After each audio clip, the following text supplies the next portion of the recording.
جی بسم اللہ الرحمن الرحیم۔ معزز صحافی حضرات، آپ کا بہت شکریہ، آپ تشریف لائے ہیں اور ہم ایک بہت ہی اہم مسئلہ اور جو بہت سارے حوالوں سے تمام دینی طبقات کے لیے بہت ہی اہمیت کا حامل مسئلہ ہے، اسی حوالے سے ہم نے کہا کہ بھی اپنے ایک نقطہ نظر کو بھی آپ کے سامنے بیان کیا جائے۔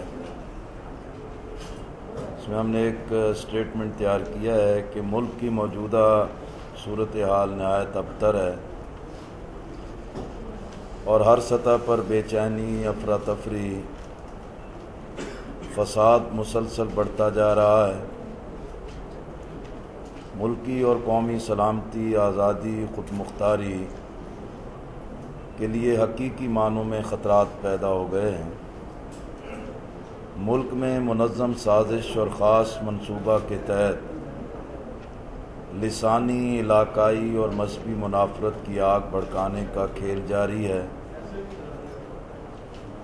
دینی، سیاسی، سماجی محاذ پر یکجہتی اور اتحاد وقت کی اہم ترین ضرورت ہے۔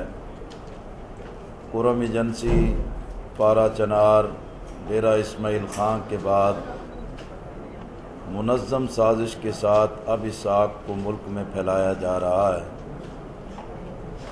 ڈاکٹر اسرار احمد صاحب کی طرف سے 12 جون کو کیو ٹی وی پر نشر ہونے والا درس قرآن پر اہل تشیع حضرات کی طرف سے شدید اضطراب کا اظہار کیا جا رہا ہے۔ ہمیں اہل تشیع کے جذبات، احساسات اور اہل بیت سے محبت کا پوری طرح احساس ہے۔ علماء اہل سنت اور عوام کی بھی حضرت علی رضی اللہ تعالیٰ عنہ اور آل رسول صلی اللہ علیہ وسلم کے ساتھ مکمل احترام، عقیدت اور محبت کسی بھی شک و شبہ سے بالا ہے۔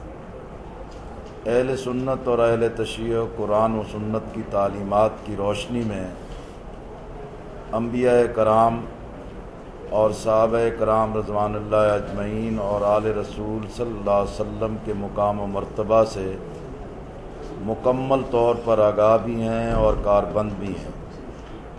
ان میں سے کوئی کسی کی توہین کا تصور بھی نہیں کر سکتا۔ قرآن اکیڈمی اور تنظیم اسلامی کے سربراہ داعی قرآن ڈاکٹر اسرار احمد صاحب کا کیو ٹی وی سے وہ درس قرآن نشر کیا گیا ہے، جس کی ریکارڈنگ 12 سال پہلے کی گئی تھی۔ ڈاکٹر اسرار احمد صاحب اور تنظیم اسلامی کی جانب سے اس ضمن میں مکمل طور پر وضاحت بھی کی گئی ہے اور واضح طور پر کہا گیا ہے کہ اگر اس سے کسی کے جذبات کو ٹھیس پہنچی ہے تو اس پر ان کی جانب سے معذرت بھی کر دی گئی ہے۔ ڈاکٹر اسرار احمد صاحب مبلغ اسلام اور 50 سال سے عامت الناس کے سامنے قرآن و سنت کی تعلیمات عام کرنے کا فریضہ سر انجام دے رہے ہیں۔ انہوں نے ہمیشہ قرآن و سنت کے احکامات اور تعلیمات کی اشاعت کی، جس پر تمام مسالک اور مکتب فکر کا علمی اور فکری اتفاق ہے۔ نیز ڈاکٹر اسرار احمد صاحب نے قرآن و سنت کی تعلیمات اور احکامات سے کبھی انحراف نہیں کیا۔ ہم تمام دینی جماعتوں خصوصاً اہل تشیع حضرات سے اپیل کرتے ہیں کہ یہ وقت ایک دوسرے کے خلاف پروپیگنڈا کرنے اور اشتعال انگیزی کا نہیں، اس سے دین دشمن قوتوں کو فائدہ ہوگا۔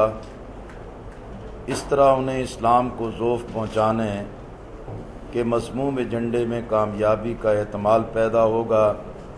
ہم اہل تشیع کے علماء، قائدین اور اہل علم سے اپیل کرتے ہیں کہ عالمی حالات کے تناظر میں باہمی اتحاد کو فروغ دیں اور اختلاف کو شدت کی بجائے بات چیت اور افہام و تفہیم سے حل کیا جائے۔ اشتعال انگیزی اور شدت کسی کے لیے بھی مفید نہیں ہے۔ اہل تشیع اور اہل سنت کے اہل علم حضرات پر مشتمل مشترکہ کمیٹی تشکیل دی جائے جو ایسے معاملات کے حل اور تصفیہ کے لیے مناسب حل اور لائعمل ترتیب دے۔ ہم وفاقی حکومت اور خصوصاً مسلم لیگ نون کے صدر اور وزیر اعلیٰ پنجاب شہباز شریف صاحب سے اپیل کرتے ہیں کہ وہ اس صورتحال کا نوٹس لیں اور شدت جذبات کو خوفناک شکل اختیار کرنے سے روکنے کے لیے حکومتی سطح پر مفاہمت اور یکجہتی کے لیے کردار ادا کریں۔ اس وقت پاکستان کی ایٹمی صلاحیت خطرات کی زد میں ہے۔ فوجی حکمران جنرل پرویز مشرف نے ایٹمی صلاحیت کے تحفظ کی بجائے بیرونی دباؤ پر غلط حکمت عملی اختیار کر کے ملک و ملت کے لیے مشکلات پیدا کر دی ہیں۔ ایران کے خلاف اقتصادی پابندیاں عائد کرنے کے ساتھ ساتھ عالمی سطح پر امریکہ اور مغربی ممالک ایران کو تنہا کرنے کی کوشش کر رہے ہیں تاکہ ایران کی ایٹمی سائنسی تحقیقات پر پابندی عائد کی جائے۔ اسی طرح کے ہیلے بہانوں سے اب افغانستان کے بعد ایران پر حملے کی تیاریاں کی جا رہی ہیں۔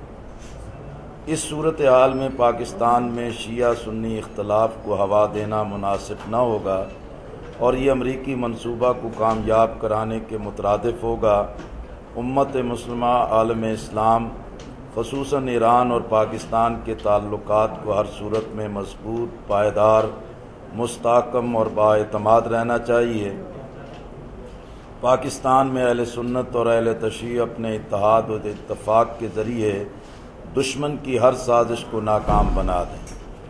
معزز حضرات، ہم نے طے کیا ہے کہ اہل سنت کے نمائندہ علماء کرام کا وفد اہل تشیع کے علماء اور قائدین سے ملاقات کرے گا اور ڈاکٹر اسرار احمد صاحب کے حوالے سے پیدا ہونے والی صورتحال کو دینی جذبہ کے ساتھ حل کرانے کی کوشش کی جائے گی۔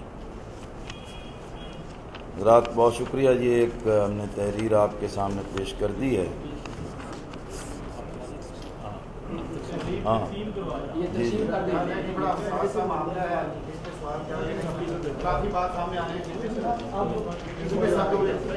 بھائی، ہم آپ کے بھی شکر گزار ہیں۔ ہمارا جو اس وقت اکٹھے ہو کے آپ کے سامنے بات کرنے کا مقصد ہے وہ بھی یہی ہے کہ ملک کے اندر اتحاد ہونا چاہیے، یکجہتی ہونی چاہیے۔ ان مقاصد کے لیے آپ دیکھیں کہ بھی پاکستان کا جو آئین ہے مسلمان کی تعریف پر بھی متفق ہے، انبیاء کرام کی، صحابہ کرام کی، اہل بیت کی، سب کی عزت اور احترام کے بارے میں آئین کے اندر تمام اکابر اور تمام دینی جماعتوں نے اتفاق کیا ہوا ہے۔ پھر ملی یکجہتی کونسل بنی، اس کا ضابطہ اخلاق بنا، اس میں اہل سنت کے بھی، اہل تشیع کے بھی، بریلوی، دیوبندی، اہل حدیث، اہل تشیع، تمام مکتب فکر کے علماء کرام اکٹھے ہوئے اور سب نے اس ضابطہ اخلاق پر اتفاق کیا، اور جس کے ساتھ سب ہیں اس میں جناب ڈاکٹر اسرار احمد صاحب بھی شامل تھے، اور اس میں اہل تشیع کے جو حضرات تھے، مرید عباس یزدانی صاحب، آغا مرتضیٰ پویا صاحب، سید ساجد علی نقوی صاحب، اور اسی طرح ان کے باقی اکابر علماء سب اس کے اندر شریک تھے۔ اس لیے وہ جو چیزیں آپس میں بالکل اتفاق پر مبنی ہیں ان کو اگر کوئی اختلافی بنائے گا تو اس سے کسی کا فائدہ نہیں ہوگا، یہ ملک کا نقصان ہوگا، اہل دین کا نقصان ہوگا، اور دین کے اوپر ایمان اور یقین رکھنے والوں کا نقصان ہوگا۔ اور ہم اسی بات کو چاہتے ہیں کہ ملک کے اندر اگر کہیں کوئی ایسی چیز موجود ہے تو وہ بات چیت کے ذریعے، باہمی گفتگو کے ذریعے یہ کام کیا جا سکتا ہے۔ اور ہم سمجھتے ہیں کہ اس وقت پنجاب میں پاکستان مسلم لیگ نون کی حکومت ہے، شہباز شریف صاحب وزیر اعلیٰ ہیں، اور اس سے پہلے بھی وہ اپنا ایک رول اور کردار ادا کرتے رہے ہیں۔ اب بھی ہم یہی سمجھتے ہیں کہ ہم اپنے لیول پر بھی پوری کوشش کر رہے ہیں، اور حکومتی سطح پر بھی ہم سمجھتے ہیں کہ اس ضابطہ اخلاق اور ان چیزوں کو حل کرنے کے لیے اپنا رول اور اپنا کردار ادا کریں۔